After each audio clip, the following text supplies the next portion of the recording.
Sorry it's been forever since I posted. Life gets pretty busy as an animation student.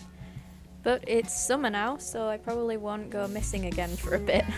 For now, it's nice to just be back and actually drawing for fun for once, especially with a new sketchbook. I was in the middle of another one, but the vibes were kinda off, I can't lie. I started it like more than a year ago and I barely drew in it, so I wanted to just start one where I knew I'd be able to draw in it consistently.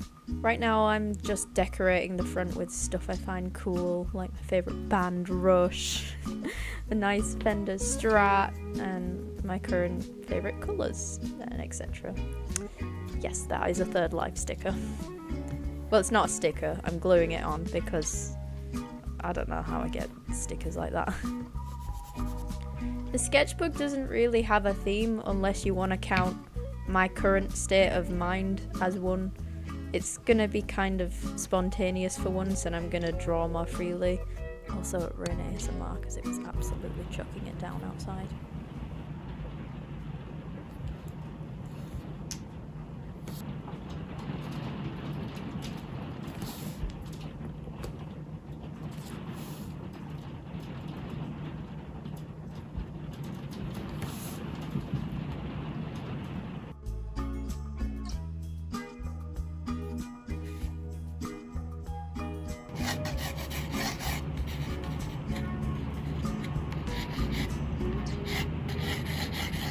I'm using paints more often than markers because I find them so much more fun and flowy. There's also infinite colour variations, whereas with markers you're kind of limited. Also, just a little trigger warning, I draw a character smoking. If that's something you're uncomfortable with, you might not want to watch the video, but I just thought I'd mention it in case it's something that is a sensitive topic for someone.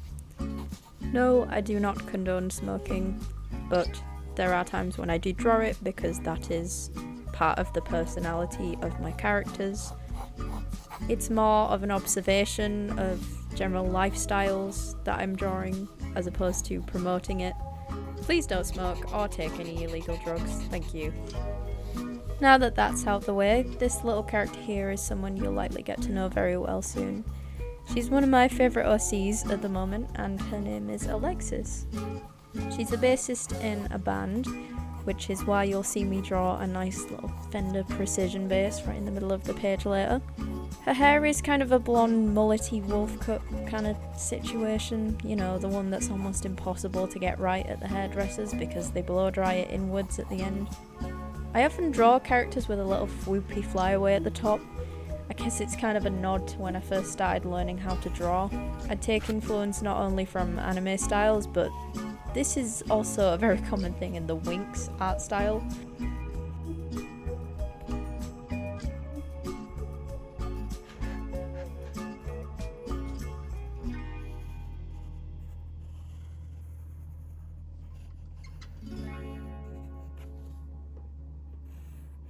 For the second page, I really didn't think about it at all.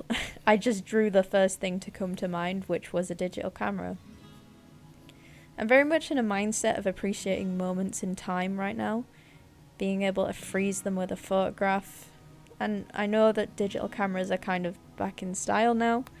I think it's quite significant considering that in itself it's almost exactly what a photo represents, which is something stuck in time, because it's an object from the 2000s.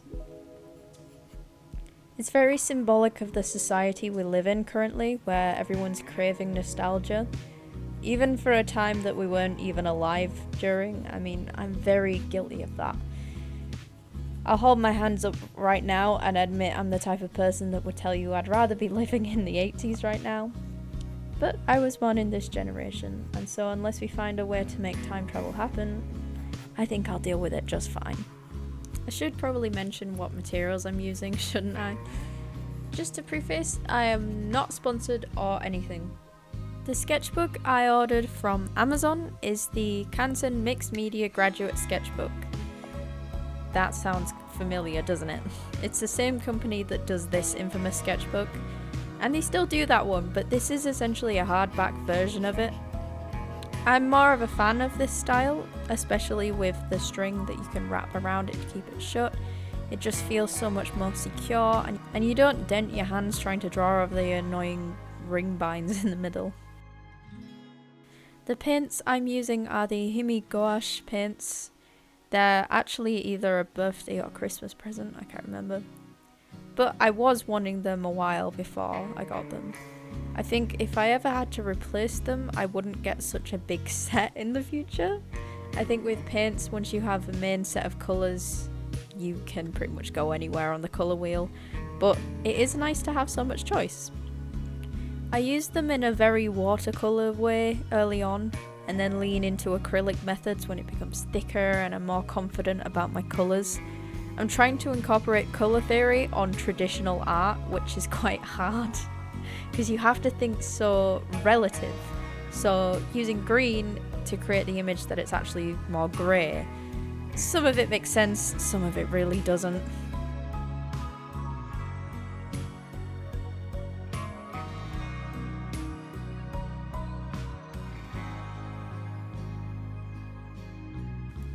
The background was something that changed a lot throughout the painting. I started off with a really watery burgundy dark blue to kind of get a feel for it, but I knew I was going to paint over it. It was more of a trial and error to see what worked best with my character.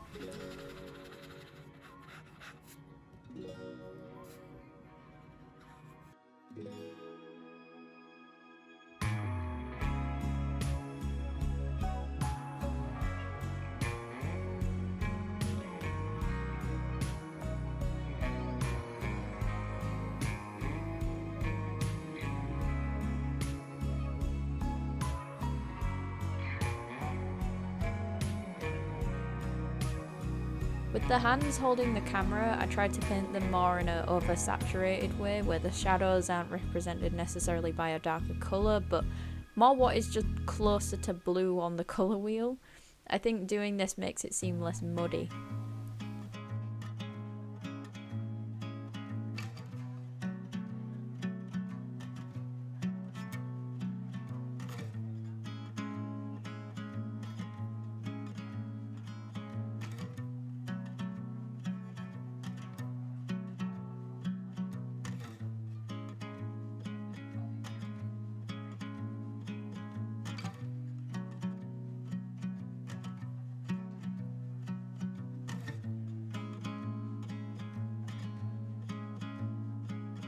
The lovely base in the middle is actually quite basic. I did not just do that. I didn't really want to render any one specific thing too much because I wanted the attention to be quite evenly spread. I didn't want your eyes to focus too much on one thing. But I do end up going in with some detail with colour pencil later, but nothing too extreme.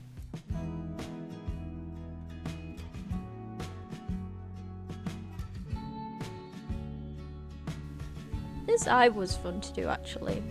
I painted it green, well, dark green, because that's the colour of my eyes. I can't remember the last time I painted an eye traditionally. I mean, again, it's very basic, but it gets the job done. Something I've learned recently is that the first page of your sketchbook should really not create any pressure when starting. It should be something that you're excited to do, not worried about. So there should be no stress to make anything perfect.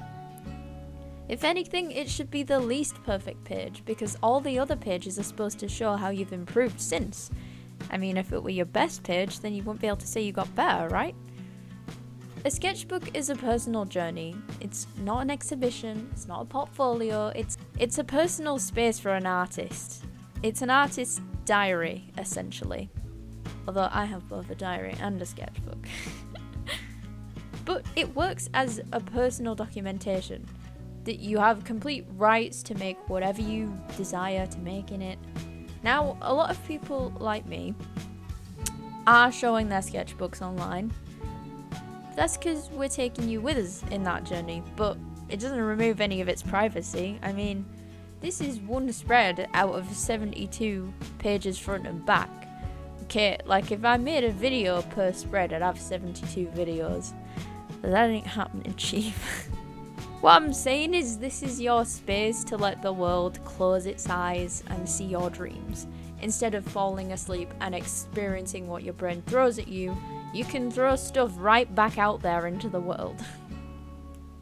And it's all in here, in a little book. Whether you show it, whether you don't, it's up to you. You want to try an idea, go for it. It doesn't work, you haven't lost anything. You learnt something new and there's no pressure for anyone to see it. This isn't a test. This isn't being assessed. This is just you. So just be you. And that's all I can say for other artists starting a sketchbook. Okay, sorry for the impromptu pep talk there. I got a bit carried away with my script. Anyways, I already have lots of plans for what I'm gonna do. Some of them are really simple, like studies of things like water, or I kind of want to do like a season one, so I'm gonna do like a June inspired page. And I'm gonna do some OC profile things, like kind of like their name and stuff about them.